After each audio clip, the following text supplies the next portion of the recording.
बिस्मिल्लाहिर्रहमानिर्रहीम। अस्सलाम वालेकुम ji students. Chapter number 12 application of trigonometry.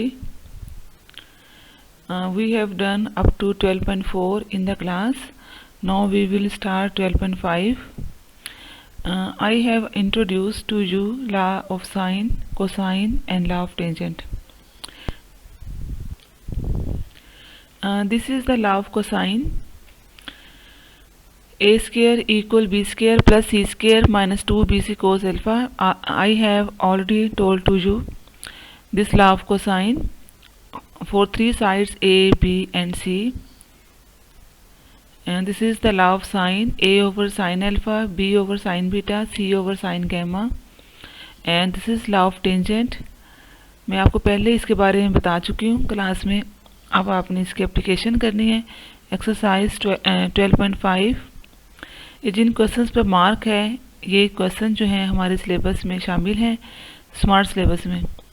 जी बेटा, क्वेश्चन नंबर 1 स्टेटमेंट है इसकी, solve the triangle A B C in which B given है, सी 34 है एंड अल्फा जो है 52 डिग्री है। आपने इसको सॉल्व करना है। इट मीन्स 3 साइड्स कंप्लीट करनी है और 3 एंगल्स कंप्लीट करने हैं। 2 साइड्स आर गिवन, 1 साइड आपने फाइंड आउट करनी है, 1 एंगल इज गिवन, 2 एंगल्स और फाइंड करने हैं। जी बेटा, अब इसका सोल्यूशन देखें। क्वेश्चन नंबर 1, वहाँ क्वेश्चन में मिस्टेक है, 95 लिखा हुआ है लेकिन बी जो है वो 45 है, सी 34 है एंड अल्फा 52 डिग्री है। बाय लॉ ऑफ कोसाइन, अगर 2 साइड्स गिवन हो, थर्ड साइड फाइंड करनी हो तो आप लॉ ऑफ कोसाइन से फाइंड इजीली कर सकते हैं। यहाँ आपने बी और सी की वैल्यूज पुट की है, बी और सी की, और अल्फा की वैल्यू पुट कर दी है। अब इसको आपने कैलकुलेटर से सॉल्व कर लेना है। 45 का स्क्वायर, 34 का स्क्वायर माइनस 2 टाइम्स इन तीनों को मल्टीप्लाई कर दिया है। इधर कोस 52 बाय यूज़ ऑफ कैलकुलेटर आपने फाइंड आउट कर लिया है। अब इन दोनों को पहले मल्टीप्लाई करेंगे, इधर इन दोनों को ऐड कर दिए। ठीक है, अब दोनों को ऐड करेंगे तो ये हमारे पास आंसर आ जाएगा। This is our required answer and when we will take square root there will be value of A, that is 36.01। Again अब 2 एंगल्स फाइंड करने हैं। 2 एंगल्स फाइंड करने के लिए भी आप कोसाइन लॉ ही यूज़ कर सकते हैं। आप साइन लॉ भी यूज़ कर सकते हैं और कोसाइन लॉ भी यूज़ कर सकते हैं। ये कोसाइन लॉ से ही कोस बीटा को साइड पर रखा है और a square plus c square minus b square over 2ac, ये एंगल फाइंड करने के लिए आप ये फॉर्मूला यूज़ करते हैं। अब हमारे पास तीनों साइड्स गिवन है, ए बी एंड सी, तीनों साइड्स की वैल्यूज़ पुट कर दी हैं, इनके स्क्वेयर्स फाइंड किए हैं, प्लस माइनस किया है तो ये हमारे पास ये आंसर आ गया है। नीचे इन तीनों को मल्टीप्लाई किया तो ये आंसर आया। अब इन दोनों को डिवाइड करेंगे तो ये आंसर आ जाएगा। तो बीटा फाइंड आउट करना है, कोस इधर आकर कोस इनवर्स हो जाएगा। इसका आप कोस इनवर्स लेंगे तो 80 डिग्री आंसर आ जाएगा। कैलकुलेटर से करेंगे तो ये आंसर आ जाएगा। अब 2 एंगल्स गिवन है, alpha and beta. Third angle आप इस फार्मूले से भी कर सकते हैं क्योंकि तीनों एंगल्स का सम 180 होता है। यहाँ आपने अल्फा और बीटा की वैल्यू पुट कर दी है तो गैमा आपने फाइंड आउट कर लिया है। इससे हमारे पास तीनों एंगल्स फाइंड आउट हो गए और तीनों साइड्स भी कंप्लीट हो गई। हमारा क्वेश्चन कंप्लीट हो गया। इसके बाद क्वेश्चन नंबर 3 है। क्वेश्चन नंबर 3 का भी सेम वही मेथड यूज़ करेंगे। अब हमारे पास 2 साइड्स अगेन गिवन है और 1 एंगल गैमा गिवन है।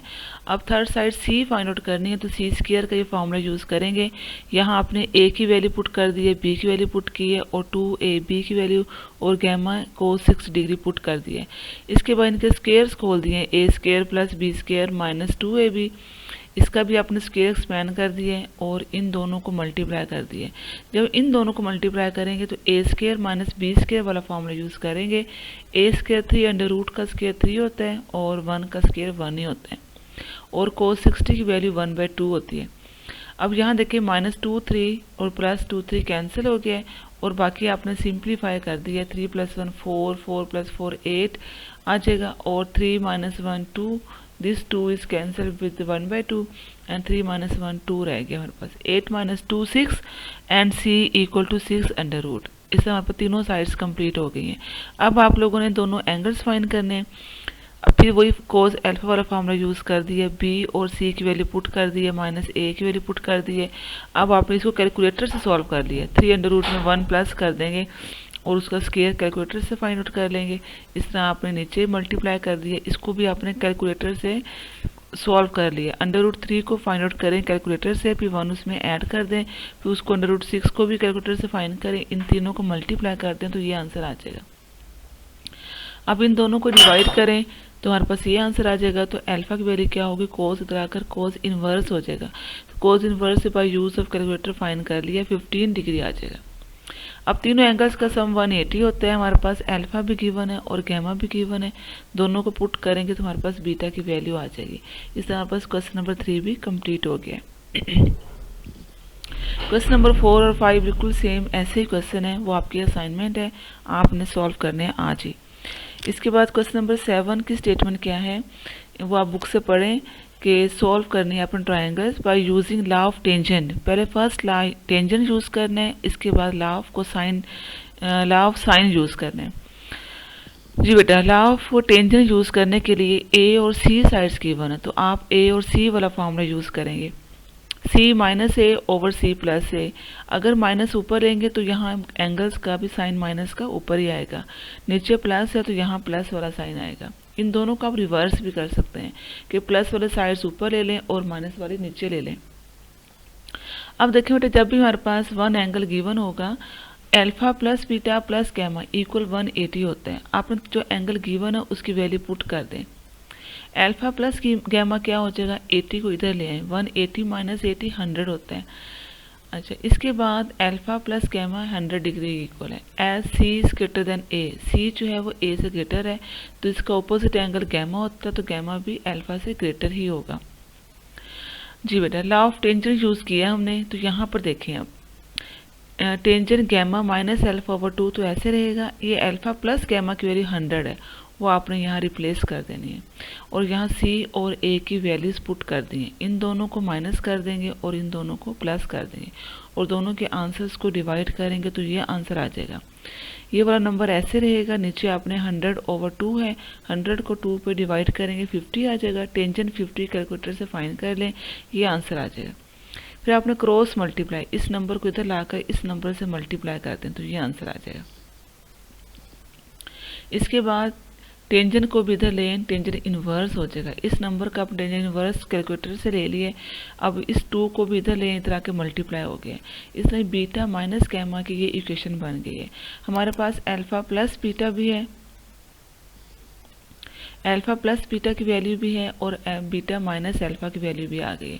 तो यहाँ दोनों की वैल्यूज पुट कर दिए तो ये अल्फा माइनस अल्फा कैंसिल हो गया, 2 बीटा की वैल्यू हमारे पास ये आ गई है।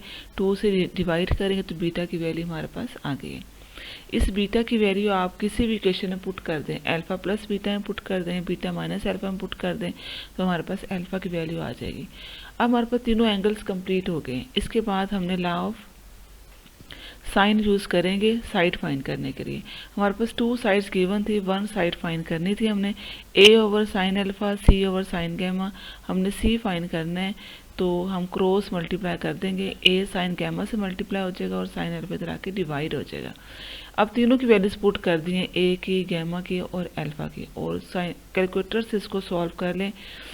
इसका साइन फाइंड कर लिए, दोनों को मल्टीप्लाई करेंगे और इस नंबर से डिवाइड कर देंगे। इस तरह से हमारे पास सी भी आंसर आ गया। जी बेटा, क्वेश्चन नंबर 8 अब यही बिल्कुल वैसा ही है। बी और सी दोनों साइड्स गिवन है और एक एंगल अल्फा भी गिवन है, बिल्कुल सेम वैसे ही आपने बीटा प्लस गैमा फाइंड कर लिया है। अब हमारे पास बी और सी वाला फॉर्मूला यूज़ करेंगे, बिल्कुल वैसे बी और सी की वैल्यूज पुट कर दी हैं। यहाँ आपने अल्फा बीटा प्लस गैमा की वैल्यू पुट कर दी है, इसको 2 से डिवाइड कर देंगे और इसका टेंजेंट फाइंड कर लेंगे। इन दोनों को माइनस करेंगे, इन दोनों को प्लस कर देंगे, बिल्कुल वैसे से पहले हम लोगों ने किया है। अब इन दोनों को मल्टीप्लाई कर देंगे और टेंजेंट इधर आकर टेंजेंट इन्वर्स हो जाएगा।